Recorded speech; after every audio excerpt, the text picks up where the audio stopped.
तो सबसे पहली जो कॉन्सेप्ट है वो है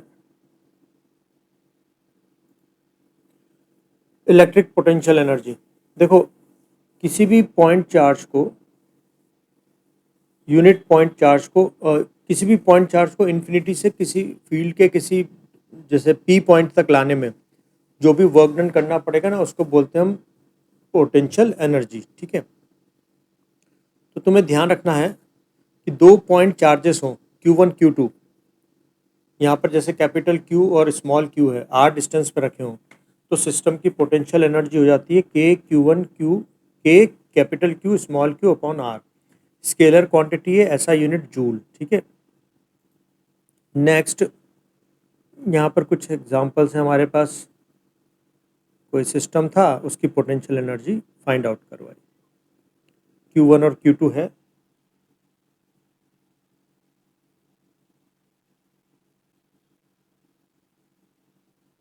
ठीक है, नेक्स्ट हम देखते हैं इलेक्ट्रिक पोटेंशियल।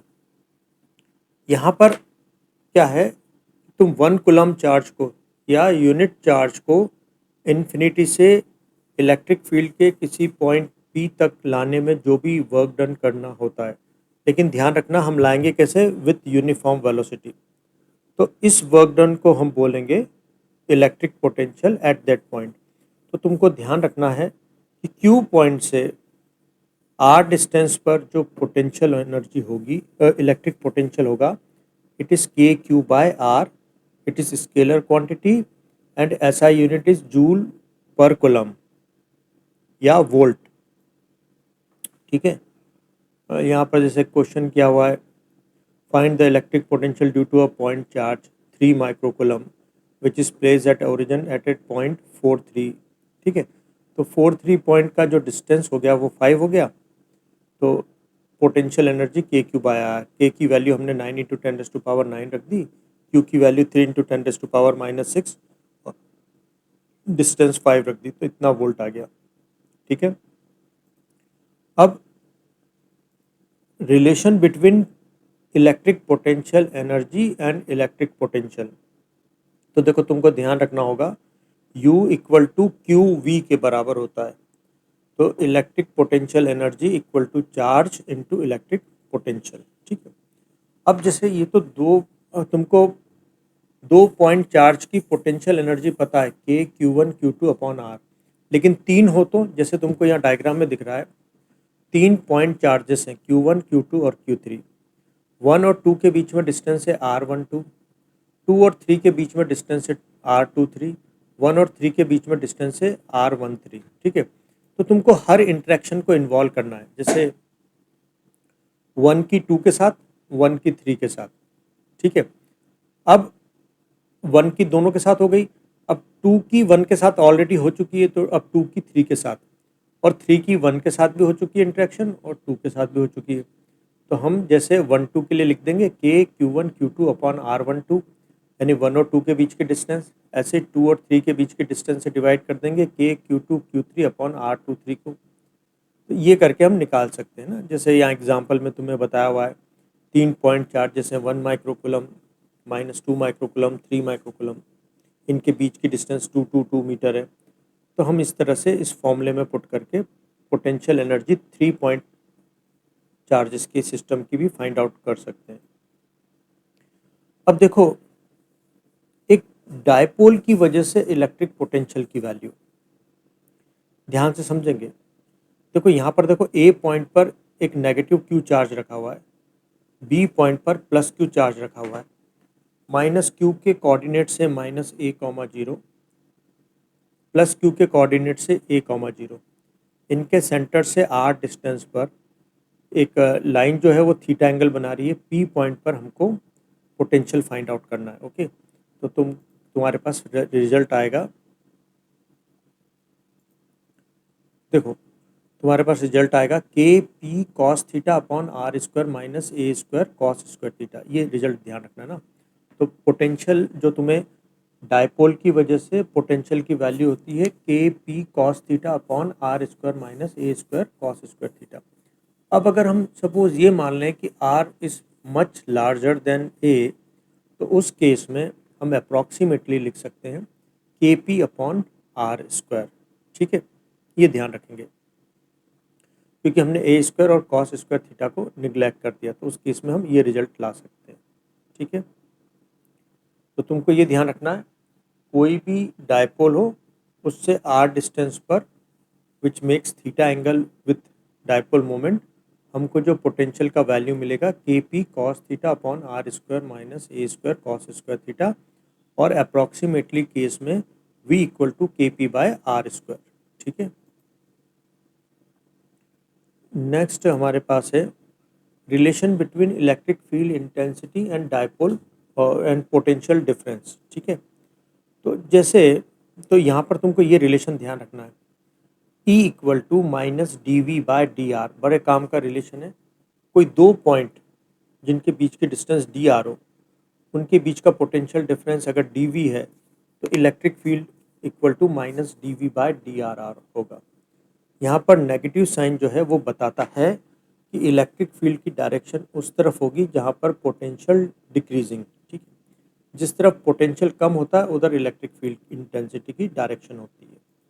जैसे यहाँ पर समझो, यहाँ पर जैसे ये दो पॉइंट हमने लिए जिनके बीच की डिस्टेंस,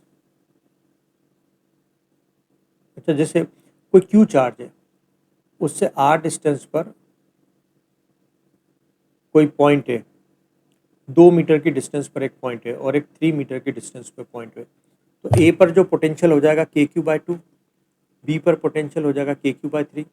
अब ऑब्वियसली जो VA है it is greater than VB। ठीक है, तो इलेक्ट्रिक फील्ड इंटेंसिटी की जो डायरेक्शन होगी ना वो A से B की तरफ होगी जहाँ पर पोटेंशियल कम हो रहा है। ठीक है, अब देखो ये जो रिलेशन था E equal to minus DV by DR, इसमें एक गड़बड़ थी कि जो लेफ्ट हैंड साइड में क्वांटिटी है it is vector, right hand side में है स्केलर। तो एक वेक्टर को स्केलर के इक्वल हम कैसे लिख सकते हैं, तो हम क्या करते हैं यहाँ पर डिफरेंशिएशन वेक्टर वाला लेते हैं जिसको बोलते हैं डेल ऑपरेटर। ठीक है, ये उल्टा ट्राइंगल और वेक्टर के साथ दिखाया हुआ है। तो exact relation between E and potential difference is given by E equal to minus I del by del X V minus J del Y by del V by del Y minus K cap del V by del Z. ठीक है, तो ये relation, ये formula ध्यान रखना तुम। Next देखो, कोई पॉइंट चार्ज Q अगर E इलेक्ट्रिक फील्ड में रखा हुआ है तो उसकी पोटेंशियल एनर्जी होती है QV। V जहाँ पर Q रखा हुआ है ना वहाँ का पोटेंशियल है, क्योंकि हमको पता है ना अगर हमको पोटेंशियल एनर्जी चाहिए तो हमें चार्ज को उस जगह के पोटेंशियल से मल्टीप्लाई कर देना चाहिए। अगर दो पॉइंट चार्ज का सिस्टम है तो जो पोटेंशियल एनर्जी हो जाएगी वो हो जाएगी, जैसे Q1 चार्ज है वहाँ का पोटेंशियल V1 है तो इस जगह की पोटेंशियल एनर्जी होगी QV1। Q2 चार्ज जहाँ पर रखा हुआ है वहाँ पर पोटेंशियल मान लेते हैं V2, तो उसकी हो जाएगी Q2 इंटू V2 प्लस ये दोनों पॉइंट चार्जेस का भी तो सिस्टम है, इनकी खुद की भी पोटेंशियल एनर्जी होगी, तो हम लिखेंगे K Q1 Q2 और इन दोनों के बीच की डिस्टेंस अगर D है तो उससे डिवाइड कर देंगे। ठीक है, अब अगर एक डायपोल रखा हुआ हो एक यूनिफॉर्म इलेक्ट्रिक फील्ड में, तब सिस्टम की जो पोटेंशियल एनर्जी हो जाती है, देखो लास्ट में नीचे जो तुम्हें दिया हुआ ना U equal to minus P.E plus KQ² by D। ठीक है, ये ध्यान रखना कि अगर एक डायपोल यूनिफॉर्म इलेक्ट्रिक फील्ड में रखा हुआ हो तब उस सिस्टम की potential energy minus P.E plus KQ² upon D।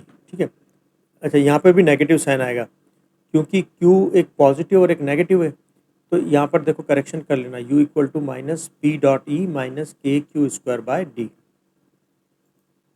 Okay, अब कोई डायपोल है तुम्हारे पास जिसका डायपोल मोमेंट P है और उसको एक इलेक्ट्रिक फील्ड E में रखा हुआ है, E और P के बीच में एंगल है थीटा, तो इसको अगर θ1 पोजीशन से θ2 पोजीशन में घुमाना हो तो जो वर्क डन होगा लास्ट में देखो, work done equal to change in potential energy. ठीक है, इनिशियल पोटेंशियल एनर्जी को U θ1 से दिखाया हुआ है, फाइनल पोटेंशियल एनर्जी को यू थीटा टू से दिखाया हुआ है। तो change in potential energy equal to work done equal to minus P E cos theta two minus cos theta one. ये फॉर्मूला इंपॉर्टेंट है, ध्यान रखना कि तुमको अगर डायपोल को घुमाने में जो वर्क डन लगता है उसका ये फॉर्मूला है। अब स्पेशल केसेस में देखो, अच्छा अब डिफाइन करने के लिए हम क्या करते हैं, थीटा वन को हम ले लेते हैं 90 डिग्री और थीटा टू को ले लेते हैं हम थीटा। तो फॉर्मूला हो जाएगा u equal to minus P E cos theta या u equal to minus P dot E. अब स्पेशल केस देखो, अगर थीटा 0 डिग्री हो, यानी जैसे वहाँ हमने देखा था ना चैप्टर 1 में कि डायपोल इस तरह से रहना चाहता है इलेक्ट्रिक फील्ड में कि डायपोल मोमेंट और इलेक्ट्रिक फील्ड की डायरेक्शन सेम हो, यानी एंगल दोनों के बीच में 0 डिग्री बने। तो इस केस में जब थीटा इज़ 0 तो उस केस में पोटेंशियल एनर्जी मिनिमम होती है which is equal to minus P E. ठीक है, इसको स्टेबल इक्विलिब्रियम भी बोलते हैं। अगर थीटा यानी angle between dipole moment and electric field is 180 degree तो उस केस में पोटेंशियल एनर्जी मैक्सिमम हो जाता है U equal to P E, और ये है अनस्टेबल इक्विलिब्रियम का केस। ठीक है, and if angle is 90 degree तो फिर पोटेंशियल एनर्जी होती है 0। ठीक,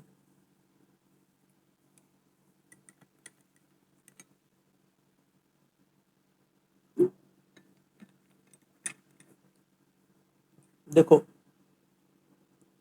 कोई Q चार्ज लो, उससे R डिस्टेंस पे पोटेंशियल होगा के क्यू बाय आर। अब अगर तुम स्फेयर लोगे तो इस स्फेयर के हर पॉइंट पर पोटेंशियल सेम होगा। तो ऐसी सरफेस जिसके हर पॉइंट पर पोटेंशियल की वैल्यू सेम हो उसको बोलते हैं इक्वी पोटेंशियल सरफेस। ठीक है, जैसे एक पॉइंट चार्ज की वजह से इक्वी पोटेंशियल सरफेस का शेप होगा स्फेरिकल। ठीक है, और तुम्हें दो चीज़ ध्यान रखनी होगी, electric field intensity electric potential के साथ 90 डिग्री का एंगल बनाती है। Number two, equipotential surface के एक पॉइंट से दूसरे पॉइंट तक चार्ज को ले जाने में वर्क डन होता है 0। ठीक है, अगर तुम्हारे पास लीनियर चार्ज डिस्ट्रीब्यूशन है तब इक्वी पोटेंशियल सरफेस का शेप होगा सिलेंड्रिकल। और अगर कोई बहुत बड़ा चार्ज सोर्स है जैसे एक इन्फाइनाइट शीट तो उसकी वजह से इलेक्ट्रिक फील्ड जो होगा इक्वी पोटेंशियल सरफेस का शेप होगा प्लेन। ठीक है, लाइक चार्ज की वजह से जो इक्वी पोटेंशियल सरफेस बनेगी देखो वो कुछ ओवल शेप में बनेगी, उसका पैटर्न यहाँ पर दिखाया हुआ है। अनलाइक चार्ज की वजह से देखो यही पैटर्न में जिसमें ना जो बल्ज है वो बाहर की तरफ निकले हुए हैं। इलेक्ट्रिक डायपोल की वजह से एक इक्वी पोटेंशियल सरफेस ठीक उनके एक बीच में सेंटर में होती है प्लेन शेप में, जहाँ पर पोटेंशियल की वैल्यू 0 होती है। ये ध्यान रखना, डायपोल के वो जो इक्वेटोरियल लाइन होती है उससे पास होने वाले प्लेन के हर पॉइंट पर पोटेंशियल 0 होगा। तो तुम इसको एक इक्वी पोटेंशियल सरफेस मान सकते हो जिस पर पोटेंशियल की वैल्यू 0 है। ये कैरेक्टरिस्टिक्स मैंने बता दिया तुमको। Electric field intensity is always perpendicular to equipotential surface, और इक्वी पोटेंशियल सरफेस के किसी एक पॉइंट से दूसरे पॉइंट तक चार्ज को ले जाने में वर्क डन 0 होता है। ठीक है, अब तुम्हें अगर कोई ऐसा इलेक्ट्रिक फील्ड बताना हो जिसकी डायरेक्शन तो ना बदले, लेकिन यानी हमको क्या बनानी है यहाँ पर इक्वी पोटेंशियल सरफेस ड्रॉ करनी है किस इलेक्ट्रिक फील्ड के लिए जिसकी डायरेक्शन तो यूनिफॉर्म है लेकिन उसका मैग्नीट्यूड घट रहा है। तो उस केस में हम क्या करते हैं, प्लेन इक्वी पोटेंशियल सरफेस होगा और उनके बीच का गैप हम बढ़ाते चले जाएंगे। ठीक है, और अगर उल्टा हो कि डायरेक्शन न बदले और इलेक्ट्रिक फील्ड धीरे धीरे आगे जाने पर स्ट्रांग हो रहा हो तो हम इन पैरेलल जो हमने प्लेन बनाए हैं इक्वी पोटेंशियल सरफेस प्लेन बनाइए, ये फिर धीरे धीरे पास में इकट्ठा होती जाएंगी। ठीक है, क्योंकि इनके पास आने का मतलब इलेक्ट्रिक फील्ड का बड़ा होना, क्योंकि E equal to minus D V by D R होता है ना, तो डी आर अगर छोटा होगा तो E बड़ा होगा। तो अगर तुम गैप कम करोगे इक्वी पोटेंशियल सरफेस के बीच में तो वहाँ पर फील्ड स्ट्रांग है, और जहाँ पर गैप ज़्यादा है वहाँ पर इलेक्ट्रिक फील्ड वीक है।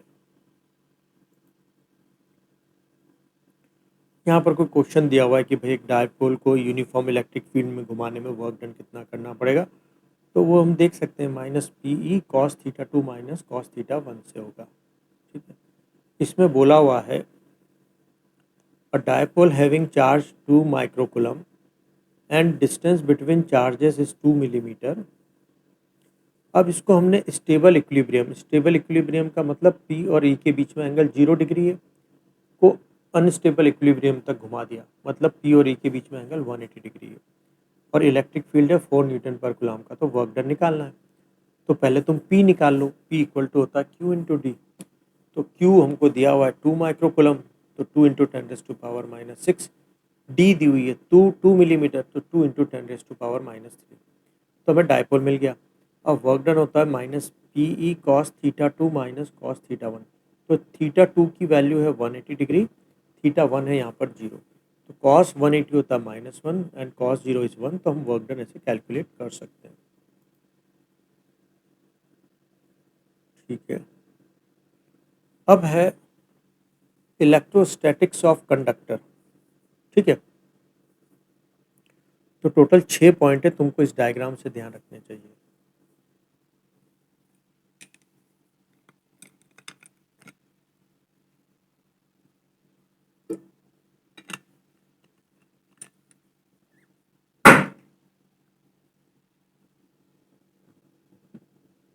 देखो, नंबर वन, देखो ध्यान रखना, दो कंडीशंस जरूरी है इन पॉइंट्स के लिए। नंबर वन, एक तो चार्ज रेस्ट पर हो, क्योंकि ये इलेक्ट्रोस्टैटिक्स है, मतलब चार्ज एट रेस्ट, और दूसरा तुम्हारा ऑब्जेक्ट कंडक्टर हो।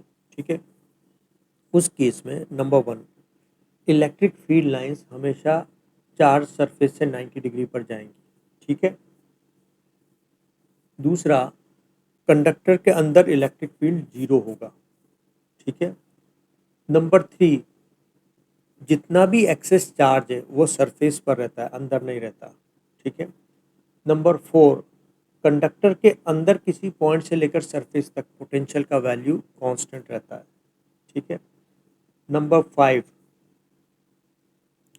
जो सरफेस के पास सरफेस जो इलेक्ट्रिक फील्ड इंटेंसिटी होगी, it is sigma upon epsilon not. Number six, अगर कंडक्टर के अंदर कोई कैविटी बना दी जाए तो उसके अंदर इलेक्ट्रिक फील्ड जीरो होता है। तो किसी भी चीज़ को अगर एक्सटर्नल फील्ड से बचाना हो तो उसको कंडक्टर की कैविटी में रख दो, इसको बोलते हैं इलेक्ट्रोस्टैटिक शील्डिंग। ठीक है, ये 6 पॉइंट यहाँ पर बना के दिखाए मैं तुमको। इलेक्ट्रिक फील्ड हमेशा सरफेस से 90 डिग्री पर होगा, अंदर इलेक्ट्रिक फील्ड जीरो होगा, अंदर एक्सेस चार्ज जीरो होगा, इसके सरफेस के पास फील्ड इंटेंसिटी की value sigma upon epsilon not होगी, पोटेंशियल की वैल्यू थ्रू आउट कॉन्स्टेंट रहती है।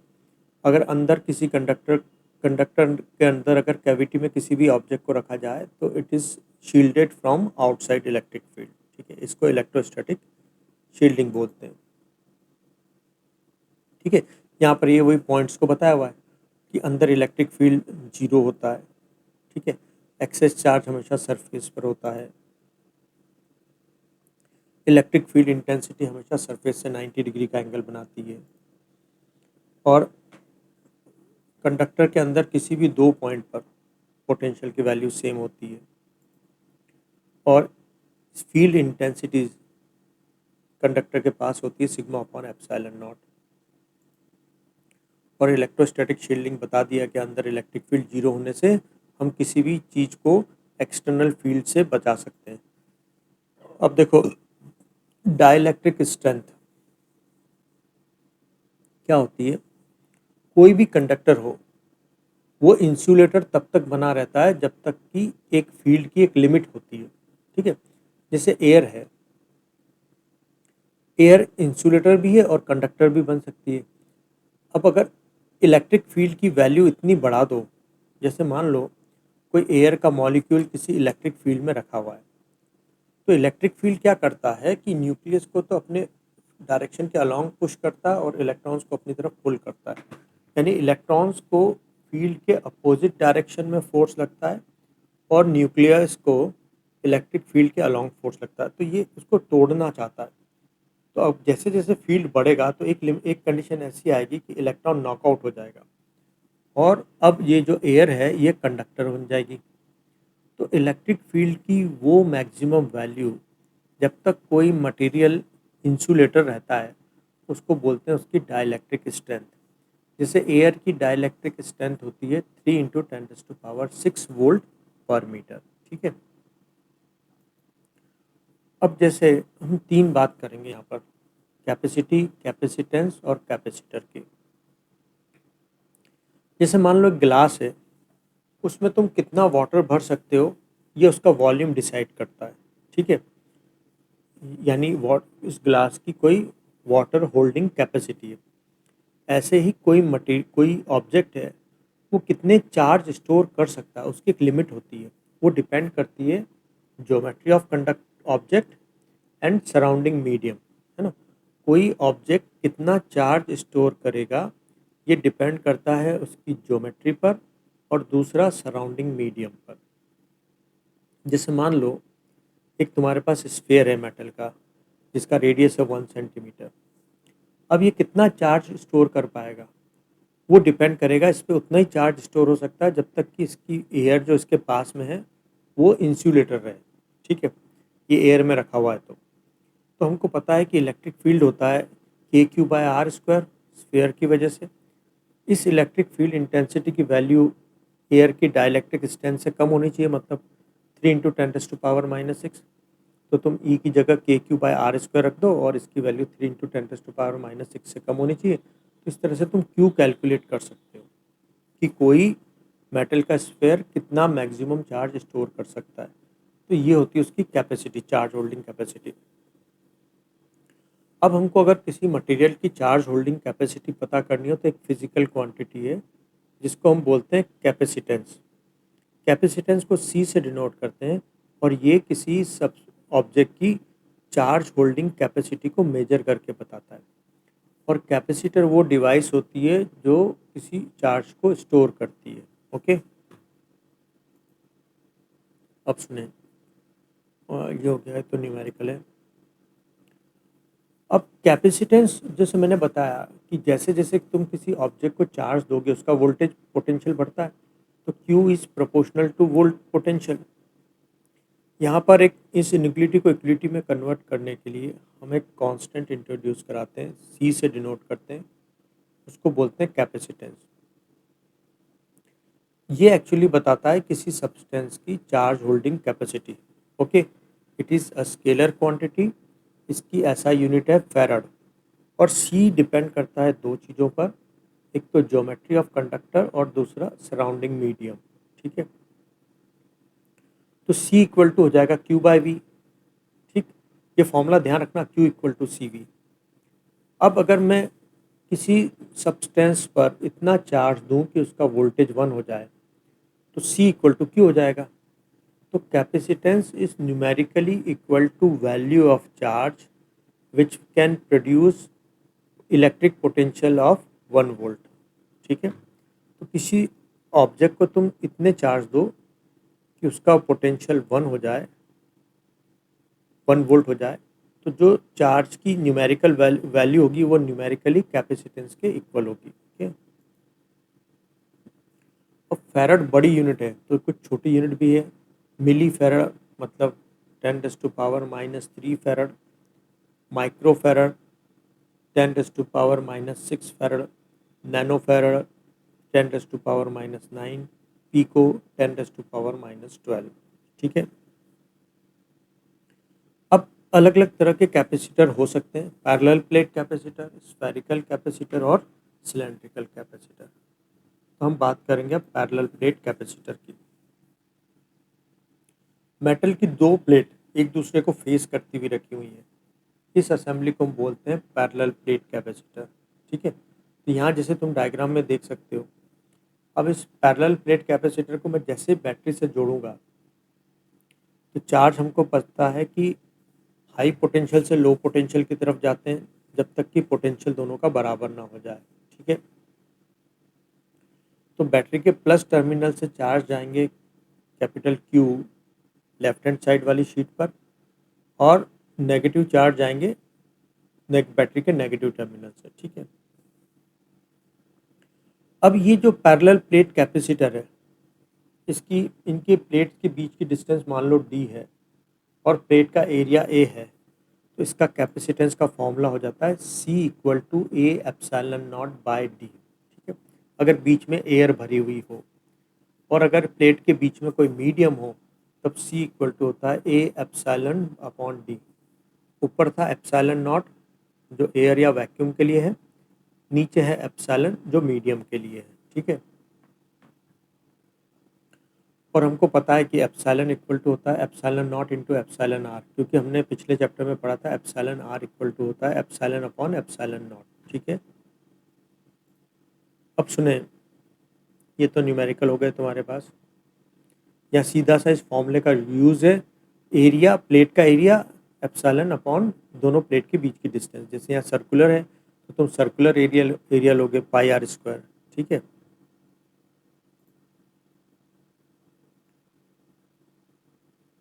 ठीक है।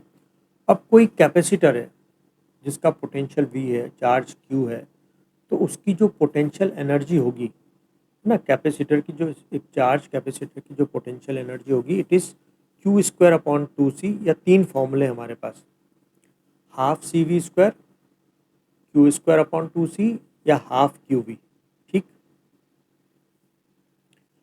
जब कैपेसिटर को तुम चार्ज करते हो तो बैटरी जो भी एनर्जी खर्च करती है उसकी आधी तो स्टोर हो जाती है कैपेसिटर की प्लेट्स के बीच में, है ना। किस फॉर्म में स्टोर होती है? इलेक्ट्रिक फील्ड की फॉर्म में।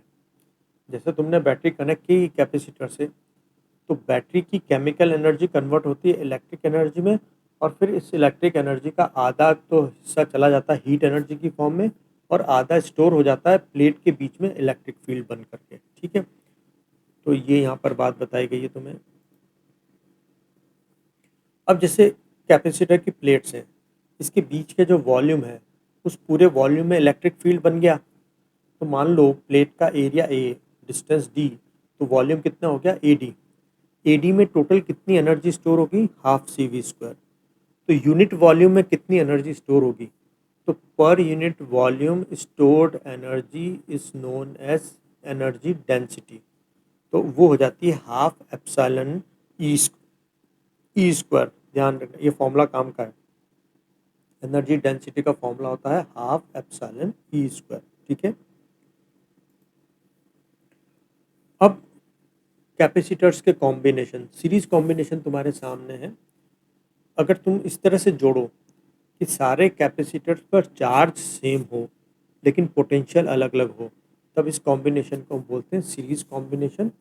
और इसमें इफेक्टिव कैपेसिटेंस निकालने के लिए फॉर्मूला है 1/C equivalent equal to 1/C1 plus 1/C2 plus 1/C3। ऐसे ही एन टर्म्स तक तुम बता सकते हो।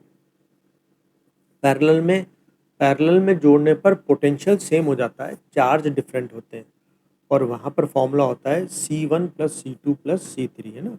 ऐसे एन तक तुम जा सकते हो।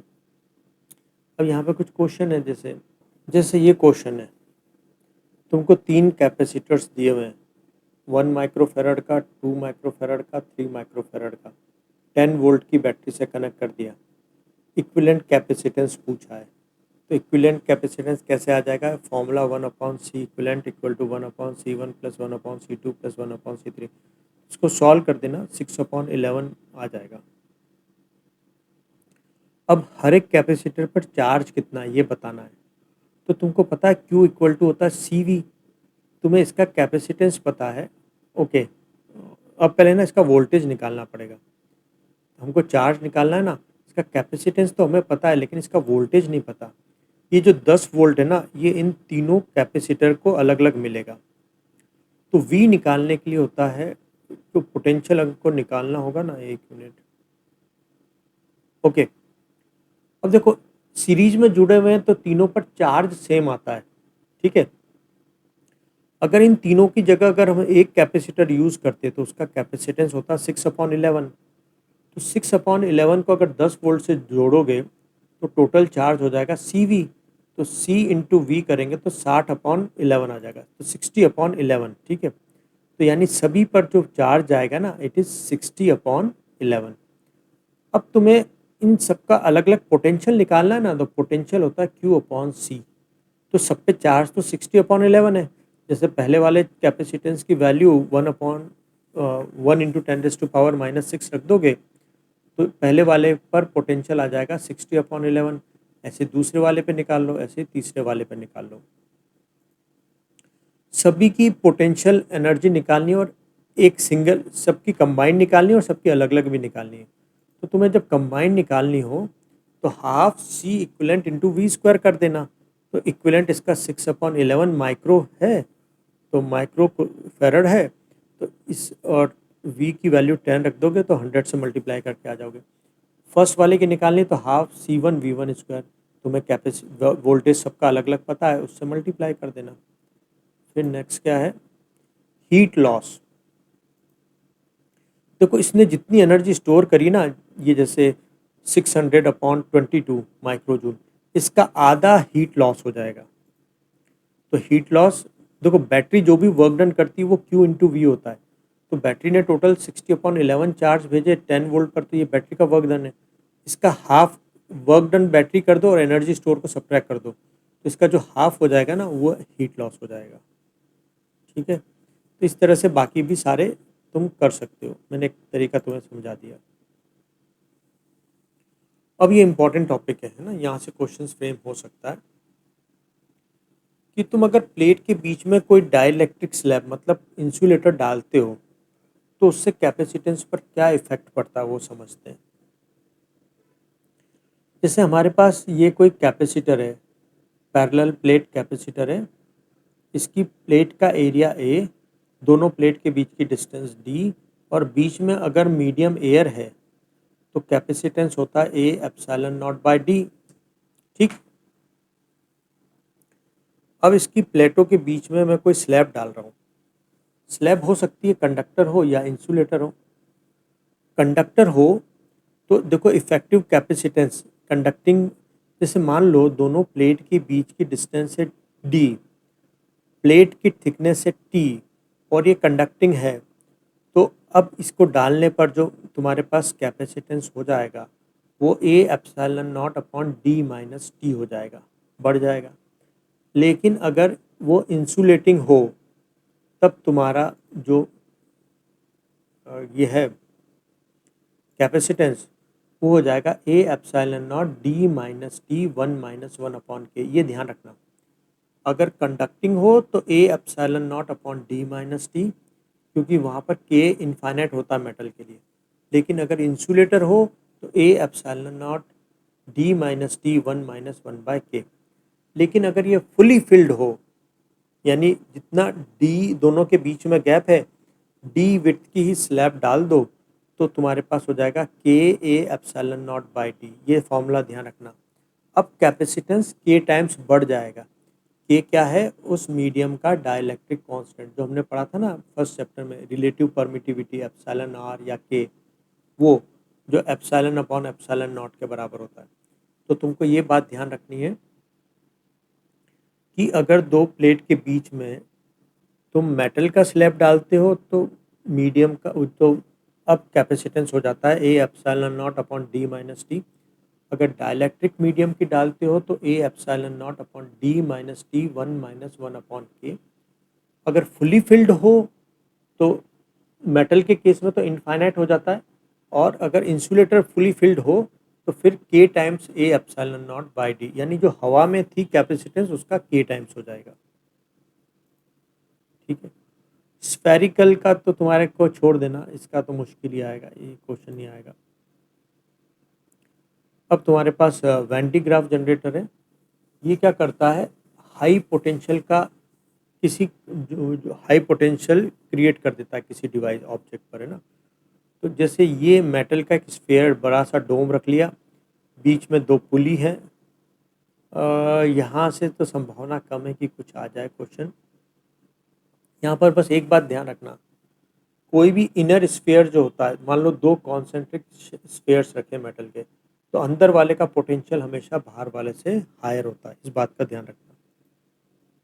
ठीक है ना, तो कितना डिफरेंस होता है अंदर और बाहर के पोटेंशियल में, KQ 1/R - 1/R। ओके, तो ये हो गया अपना चैप्टर फिनिश।